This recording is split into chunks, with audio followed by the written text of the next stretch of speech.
Daniel, you are my best friend and I love you. The first time I met you, I knew that you were special. Your aura made me feel at ease.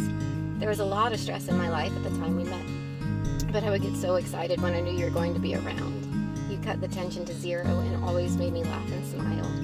You had an air of everything is going to be okay about you. At the time, I didn't know it was forever, but I did already know that I loved you as a friend. Time passed, and 13 years later, our paths crossed again. It wasn't long before I did realize you were going to be a forever person in my life. It didn't happen all at once, but in increments.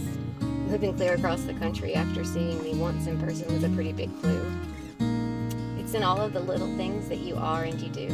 Like the time you burned your hand and we had to go to the emergency room because I asked you to move that pot that just came out of the oven and forgot to notify you that you needed an oven mitt. And you not only noticed, but said something about how the doctor condescended me because I was a woman. I love that you stand up for me. I love that you are always my champion and cheerleader. I love an endless amount of things about you, Daniel, and I will continue to remind you of those things every day, forever. I love how much you love your family and how much love exists there. I love how you want to grow and are always open to new ideas, places, and people. I love how you make me want to be the very best version of myself, not just for you, but for me too. You make me want to strive to be better, and I feel like I am each day beside you.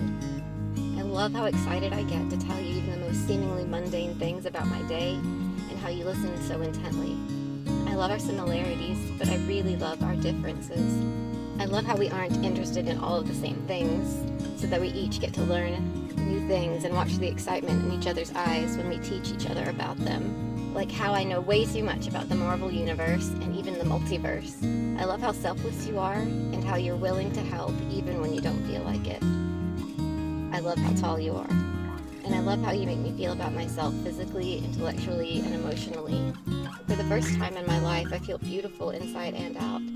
You think you tell me too often, but I will never get tired of hearing it. I love your honesty and how I feel like I can tell you anything without judgment. I promise to love you unconditionally. You will never have to work for my love. It is and always will be there for you to wrap yourself in. I can't wait to spend the rest of my life with you, growing together and growing our family. And I promise to remind you vocally and in my actions of that love daily. I promise to be honest with you in every situation. I promise to trust you fully when you ask that of me. I promise to always speak to you and about you with kindness, compassion, and without judgment. I promise to cherish you, devote my life to you, and always be true. I promise I am yours. You can have it all.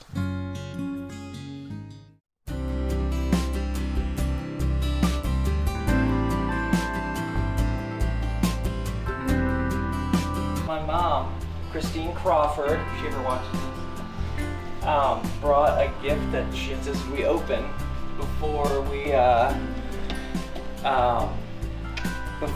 she left. She wanted us to do it because she had very specific instructions to describe what it was and explain the gift.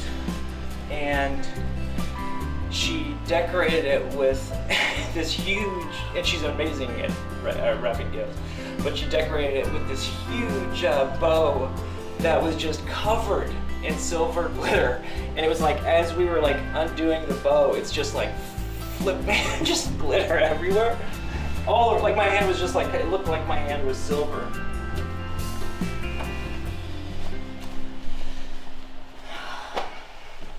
Pretty good? Did I clean up nice? Yes, you do. Dawn, I have never been a truly religious man.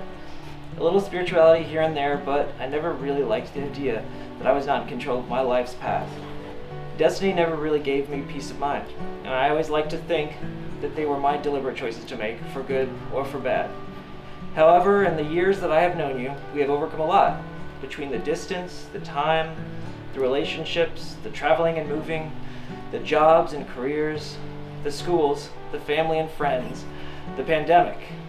The way that if you had asked me 5 years ago if I thought I would be marrying the love of my life and that that woman would be Sheila Dawn Rice, I would have thought she and I could not be further apart.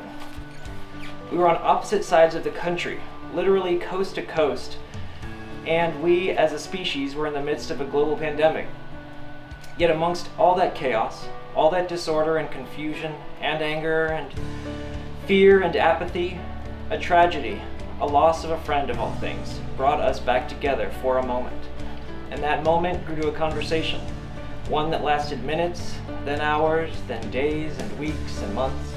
And those months of both silly small talk and huge laughs, intimate conversation and comfortable silences, turned into a feeling in my heart and soul. I had started to love you. Time moved forward, with each of us quarantined in our own lives, separated from each other in a way that was out of our hands, out of our control. Yet that isolation only further built the foundation of our relationship. I knew that I had grown to love you and care about you, but now I had fallen in love with you. And it was all of these random factors, all of this chaos and unpredictable events that actually brought us together.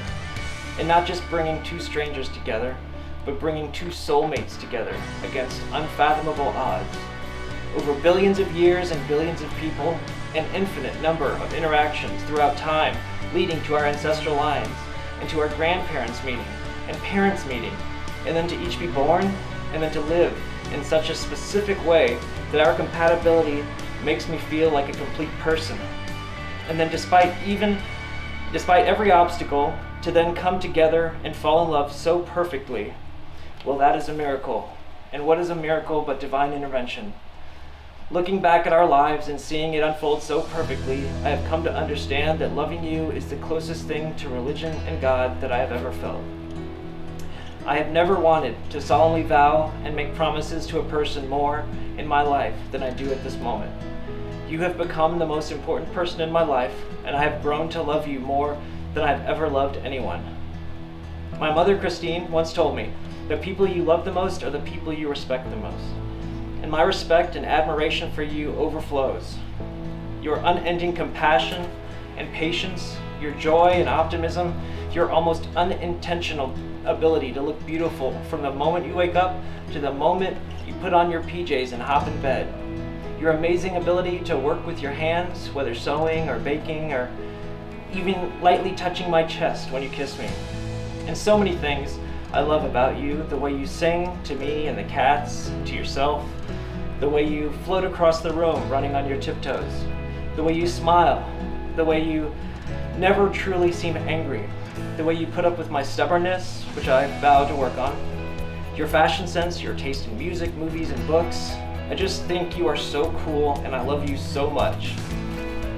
I am truly in love with you, but I also really like you. Everything about you. I admire you in these ways and 1,000 others, and you make me want to be a better person. Everyone that knows you or has met you knows what an absolute, singular, and altruistic individual you are. A person who brings a smile to everyone she meets. You consistently surprise me, make me laugh, make me smile, and make me think.